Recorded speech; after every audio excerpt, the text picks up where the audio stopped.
નમસ્કાર મિત્રો, સ્વાગત છે આપણી ચેનલ એક્ટિવ ગુજરાત પર। મિત્રો, લોકગાયક અને નેતા એવા વિજય સુવાળાની ઓઢવ પોલીસ દ્વારા ધરપકડ કરવામાં આવી છે। વિજય સુવાળા બંધુ સહિતના સામે ધમકી આપ્યાની ભાજપ નેતાએ ફરિયાદ નોંધાવી હતી। પોલીસે ગુનામાં વપરાયેલી કાર પણ જપ્ત કરી છે।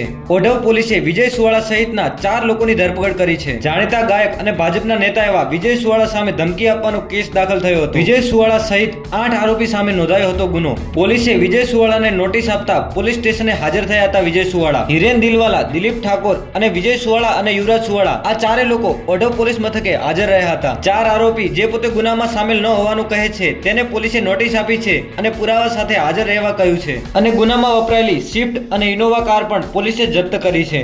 વિડીયોને શરૂ કરતા પહેલા જો તમે અમારી ચેનલ પર નવા હોવ તો ચેનલને સબસ્ક્રાઇબ જરૂરથી કરી લેજો, જેથી ગુજરાતની બધી જ જાણકારી તમારા સુધી સૌથી પહેલા પહોંચી શકે।